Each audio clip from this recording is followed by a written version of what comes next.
Bonjour camarades, je suis l'Encyclope et bienvenue dans cette nouvelle vidéo. Aujourd'hui, on se retrouve pour un nouvel épisode de mes lectures. Et on va parler de La ferme des animaux de George Orwell.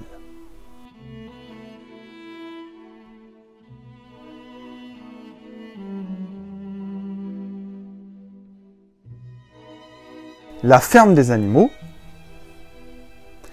est donc un roman de George Orwell publié en 1945. Le roman met en scène une ferme dirigée par un fermier. Jusque-là, c'est plutôt normal. Mais la situation va devenir explosive quand les animaux vont décider de se révolter et de devenir la première ferme gérée par les animaux eux-mêmes.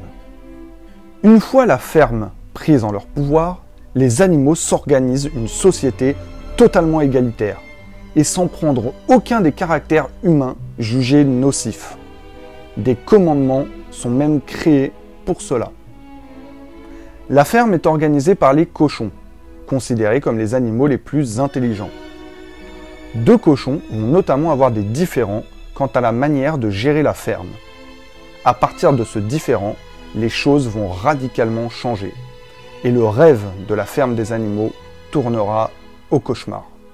Petite alerte, je vais vous donner certaines informations sur l'histoire. Bien sûr, je ne vais pas vous dévoiler toute l'intrigue, mais je vais quand même vous donner certains détails qui pourraient vous donner envie de l'acheter. Un petit mot sur l'auteur. George Orwell est un journaliste et écrivain anglais. C'est un homme engagé, en faveur notamment du prolétariat. Malgré son soutien aux aspirations légitimes des peuples, il s'est toujours méfié du communisme, l'assimilant à une dictature. La ferme des animaux critique les dictatures en général, et surtout le communisme.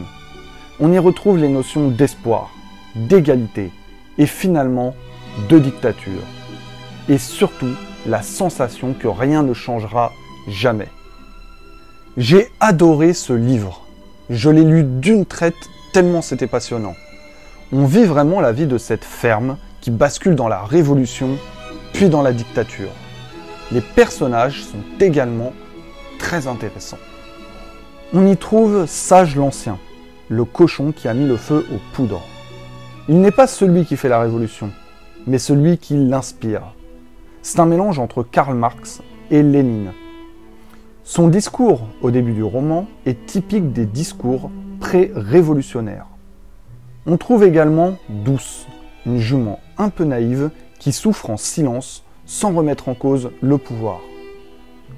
On a également l'âne Benjamin, c'est l'ancien de la ferme, celui qui prend tout avec philosophie et qui est le premier à comprendre que la révolution ne mènera à rien.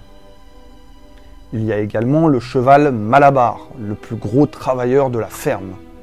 Durant toute l'histoire, il croit dur comme fer au nouveau système, refusant de voir la vérité.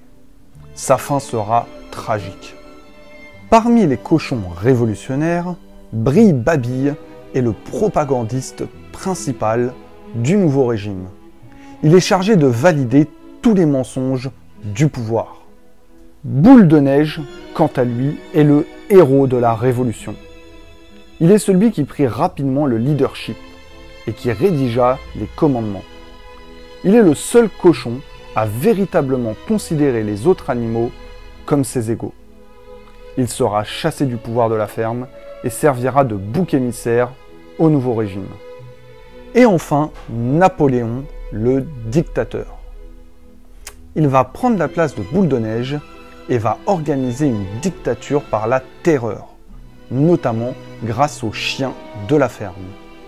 Il va trahir toutes les promesses de la Révolution et va s'humaniser de plus en plus.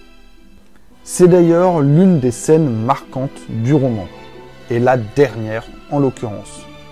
Il s'agit d'un repas entre les cochons et des humains venus acheter les produits de la ferme. Et en les entendant rire entre eux, les autres animaux de la ferme n'arrivent plus à différencier cochons et humains.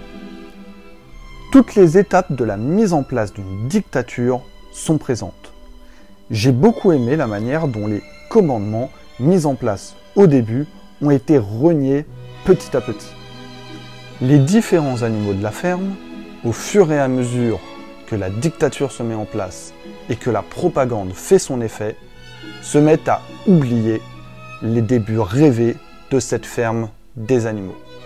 C'était un épisode de mes lectures, La ferme des animaux de George Orwell. Vous avez apprécié cette vidéo. Vous allez vous abonner, vous allez partager, vous allez commenter. Vous allez également nous rejoindre sur Instagram. On se retrouve peut-être un jour, peut-être le mois prochain, peut-être le mois suivant, l'année prochaine, peu importe. Vous serez présents pour suivre nos nouvelles histoires. À la prochaine, camarades.